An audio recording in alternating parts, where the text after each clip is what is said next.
ये कहानी है मध्य प्रदेश के एक ऐसे मिडिल क्लास परिवार की जहां सुलोचना देवी के 2 बच्चे थे। बड़ी बेटी अर्चना और छोटा बेटा कियान, जो कि शुरू से ही बड़ा ही शरारती था। आज फिर तेरे कॉलेज के प्रिंसिपल का फोन आया था। वो आज फिर तेरी कंप्लेंट दे रहा था कि तूने कैसे आज उस सौरभ को चाटा लगा दिया। तो मैं क्या करूं? उसने मेरा कॉलर कैसे पकड़ा? अब सौरभ मलिक के कॉलर पर हाथ डालेगा तो पिटेगा ही ना मुझसे। वो तो बाद में पिटेगा, लेकिन पहले तू पिटेगा मुझसे। रुक तू, अभी बताती हूँ मैं तुझे। ये कहकर अर्चना चप्पल लेकर उसके पीछे दौड़ने लगती है। नालायक, तुझे हम कॉलेज पढ़ने के लिए भेजते हैं या मार पिटाई करने के लिए? अरे भागो! अरे इसने तो फिर से दुर्गा का रूप ले लिया। अरे कुछ तो लिहाज करो दीदी, आपके भाई की इज्जत है इस मोहल्ले में। हाँ, सबको पता है कितनी इज्जत है। सारा दिन कोई ना कोई शिकायत लेकर आता ही रहता है। कियान बड़ा ही शरारती था, तो वहीं उसकी बड़ी बहन अर्चना काफी तेज तर्रार थी। वो अक्सर उसे कुछ न कुछ समझाती रहती थी, लेकिन जिस पर उसका एक ही जवाब होता था। अरे दीदी, अब लेक्चर देना बस भी करो। टीचर हो इसका मतलब ये नहीं कि घर में भी स्टूडेंट ही ढूंढती फिरो है। दरअसल अर्चना पास के ही एक स्कूल में बच्चों को पढ़ाती थी। अब वो जवान हो गई थी, इसलिए उसके घर वालों ने उसके लिए एक अच्छा रिश्ता ढूंढकर उसकी शादी पक्की कर दी। कुछ समय बाद उसकी शादी बड़ी धूमधाम से हो गई। अर्चना ब्याह कर अपने ससुराल आ जाती है, लेकिन वो जितना गुस्से वाली थी, उसका पति अशोक उतना ही शांत स्वभाव का था। ऐसे दिन बीतते हैं और अब अर्चना अपने घर गृहस्थी में रम जाती है। लेकिन इस दौरान वो जब कभी भी मायके आती तो कियान को कोई न कोई ज्ञान देती रहती। ये क्या माँ, फ्रिज की हालत देखो कितनी गंदी हो रखी है। ये कियान का बच्चा सारा दिन करता क्या है? इसे बोलो ये फ्रिज साफ करेगा। क्या मैं? देखो ना माँ, 2-4 दिन के लिए आती हूँ, उसमें भी मुझे ही काम के लिए बोल रहा है। ये तो है ही कामचोर। तुझे शर्म नहीं आती? अपनी बहन को ऐसे बोल रहा है। चल जल्दी से फ्रिज साफ कर, और हाँ, साथ साथ रसोई भी साफ कर देना। अब आया ना बच्चों मजा। बड़ा चला था दोस्तों के साथ बाइक पर घूमने। कियान अर्चना की तरफ घूरने लगता है और मुंह बनाते हुए पहले फ्रिज और फिर रसोई की सफाई करने लगता है, जिससे कियान काफी परेशान हो जाता। कुछ समय बाद कियान की भी अच्छी नौकरी लग गई और फिर अपने ही ऑफिस में काम करने वाली लड़की प्रियंका से उसकी शादी हो गई। कुछ दिन तक तो सब कुछ ठीक ठाक चलता रहा, लेकिन फिर एक रोज। हेलो माँ, कैसी हो? मैं बिल्कुल ठीक हूँ अर्चना बेटी, तू बता तू कैसी है? मैं भी ठीक हूँ माँ। अच्छा माँ, अशोक जी ऑफिस की तरफ से मीटिंग के लिए कहीं बाहर जा रहे हैं, तो मैं सोच रही थी कि क्यों ना मैं भी कुछ दिन के लिए वहीं आ जाऊँ। हाँ, ये भी तेरा ही घर है, जब मर्जी आ जा। अपनी माँ के मुंह से ये बात सुनते ही चाय पी रहे कियान के मुंह से चाय बाहर आ जाती है। अरे क्या हुआ, तुम ठीक तो हो? अरे बहू, ये अपनी बहन के आने की खबर सुनकर ऐसे रिएक्ट कर रहा है। तूने सुना अर्चना बेटी, तेरा भाई तेरे आने की बात से कितना खुश है। अच्छा चल, अब मैं फोन रखती हूँ। लेकिन माँ जी, ऐसी शक्ल बनाकर कौन खुश होता है? चेहरा देखो इनका, पेट पर लटके हुए पपीते की तरह लटक गया। उड़ा लो मेरा मजाक दोनों सास बहू मिलकर। वैसे भी ये दोनों क्या कम थी जो अब वो हिटलर भी आ जाएगी। कुछ तो सोच कियान बेटा, कोई रास्ता तो निकाल। हाँ, मिल गया आइडिया। वो अपनी बहन के भोले भाले पति यानी अपने अशोक जीजा जी को फोन लगाता है। हेलो जीजा जी, कैसे हैं आप? मैं ठीक हूँ साले साहब। आज कैसे फोन कर लिया भाई? वो मेरा एक दोस्त बाहर गया था, तो वो फोन करके पूछ रहा था कि कौन से ब्रांड की लानी है, तो मैंने सोचा आपसे पूछ लूं। वो क्या है ना, आपके लिए पार्सल कर देता। अरे वाह साले साहब, तुम तो मेरा बड़ा ख्याल रखते हो। ऐसा करो, कोई सा भी बढ़िया ब्रांड मंगवा लो, लेकिन मैं उसके पैसे नहीं दूंगा। हाँ। अरे आपको पैसे देने की बात कौन कर रहा है? आप तो बस इतना कीजिए कि दीदी को मायके मत आने दीजिए। मैंने सुना है वो कुछ दिन के लिए यहाँ आ रही है। आप कुछ भी करके उनको मायके मत आने देना बस। ओह, अब समझा। मुझे तो लगा था मैं ही उससे दुखी हूं, लेकिन उसके तो घर वाले भी खुद उससे दुखी हैं। चलो डोंट वरी साले साहब, मैं समझ गया। तुम चिंता मत करो, काम हो जाएगा। इधर दोनों जीजा साले की साठगांठ चल रही थी, तो वहीं दूसरी तरफ अर्चना अपने मायके जाने की तैयारी कर रही थी। अशोक उसके पास आता है। अर्चना डार्लिंग, वो मेरी मीटिंग कैंसिल हो गई है। वो क्या है ना, मेरी तबीयत भी ठीक नहीं है, इसलिए सोच रहा हूँ ऑनलाइन ही मीटिंग ज्वाइन कर लूं। अरे तुमने तो पैकिंग भी कर ली। खैर कोई बात नहीं, तुम जाओ, मैं अपना ध्यान रख लूंगा। मेरा सर। अरे नहीं, मेरा मायका जाना आपकी सेहत से ज्यादा जरूरी थोड़ी ना है। कोई बात नहीं, मैं मायके नहीं जा रही, वहां फिर कभी चली जाऊंगी। ऐसे कुछ दिन बीत जाते हैं। फिर एक रोज, कब से सोच रही हूँ माँ के घर जाऊंगी तो वहां से सरोजनी मार्केट जाऊंगी और ढेर सारी शॉपिंग करके आऊंगी। ऐसा करती हूँ 2 दिन हो आती हूँ। ये सोचकर वो एक बार फिर अपनी भाभी को फोन करती है। भाभी, मुझे ना शॉपिंग जाना है सरोजनी नगर। अब तुम तो जानती हो यहाँ से कितनी दूर पड़ता है, इसलिए एक दिन वहां आकर आपके साथ चलूंगी। हाँ हाँ दीदी, घर के कामों में फंसकर मैं खुद नहीं जा पाती। आप आ जाओ, फिर साथ चलते हैं। अर्चना के आने का नाम सुनकर कियान फिर उठकर बैठ जाता है और एक बार फिर अपने जीजा को कॉल लगाता है। मेरे प्यारे जीजू, कितने हैंडसम लग रहे हो इस ब्लैक शर्ट में, एकदम हीरो। है ना? खैर अब ये बता, सुबह सुबह मक्खनबाजी क्यों कर रहा है? अब क्या काम है? जीजा जी, मुझे हर बार की तरह इस बार भी वही काम है। ओ, समझ गया। अभी जिस बारे में अर्चना बात कर रही थी, कोई बात नहीं, काम हो जाएगा। ये कहकर अशोक फोन रख देता है और एक बार फिर अशोक अपनी पत्नी को मायके जाने से रोक देता है। अरे अब क्या प्रॉब्लम हो गई? अब मैं मायके क्यों नहीं जा सकती? कैसी बातें करती हो अर्चना? गांव से मेरे माँ बाबूजी आ रहे हैं, कल वो क्या सोचेंगे? कैसी बहू है हमारी, आने की खबर मिलते ही भाग गई। अरे यार, ये भी बड़ा स्यापा है। अच्छा ठीक है, मैं कहीं नहीं जाने वाली, फिर कभी चली जाऊंगी। ऐसे कई दिन बीत जाते हैं। अर्चना को अपने मायके गए हुए काफी महीने हो जाते हैं। वो जब भी मायके जाने की बात करती तो उसका भाई कोई ना कोई बहाना बनाकर अपने जीजा को अर्चना को वहां भेजने से रोक लेता। फिर एक रोज, बेटी तू जल्दी यहाँ आ जा, तेरा भाई और भाभी दोनों एक दूसरे से कमबख्त लड़े जा रहे हैं, पूरा मोहल्ला इकट्ठा हो गया है। माँ मैं अभी आती हूँ। अरे कहाँ जा रही हो? अपने मायके वहाँ कुछ प्रॉब्लम हो गई है। अरे लेकिन वो मेरा खाना बना दो, मुझे बड़ी भूख लगी है। वहाँ मेरे भाई भाभी का तलाक होने वाला है और तुम्हें अपने खाने की पड़ी है। प्लीज अर्चना, नहीं तो मैं कहीं भूख के मारे चक्कर खाकर ना गिर पड़ूं। अर्चना रसोई में जाती है और खाना बनाने लगती है। तभी अशोक अपने साले साहब को फोन लगाता है, लेकिन कियान उस वक्त झगड़े में इतना मशगूल था कि फोन उठाना ही भूल जाता है। अर्चना खाना लाकर उसे देती है। ये लो खाना, अब तो मुझे मायके जाने दो, मुझे वहाँ की चिंता सता रही है।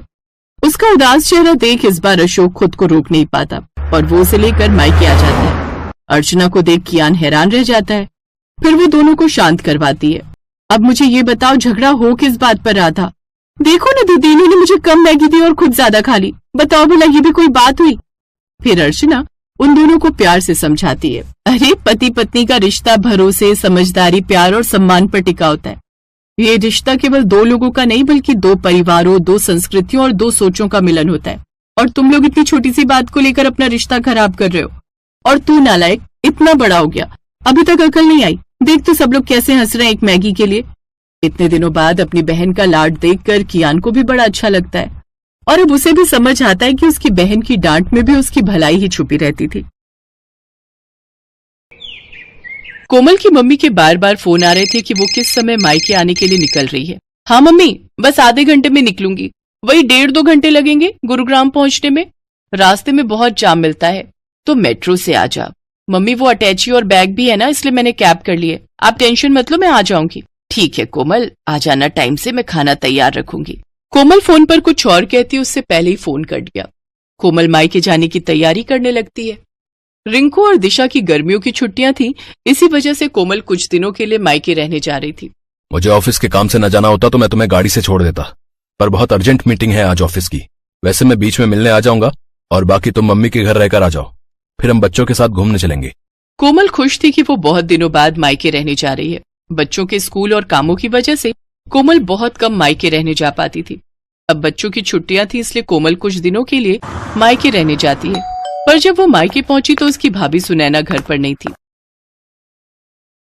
नानी माँ, मुझे मैंगो शेक पीना है।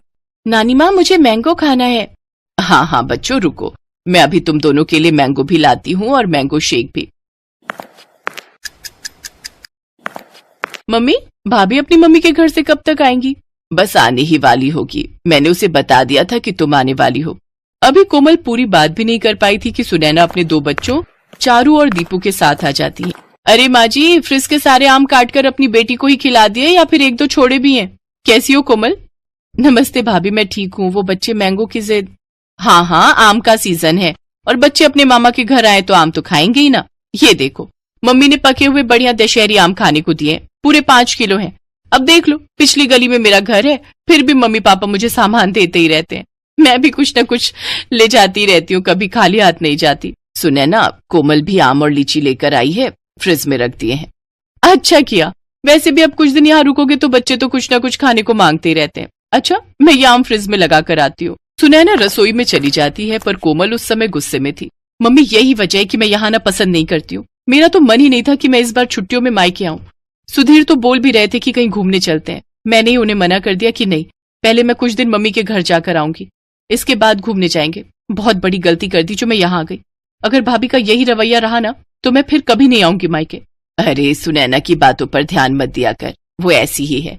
उसे समझ नहीं है कि कब क्या बोलना चाहिए। और ये घर मेरा है, तेरी माँ का है।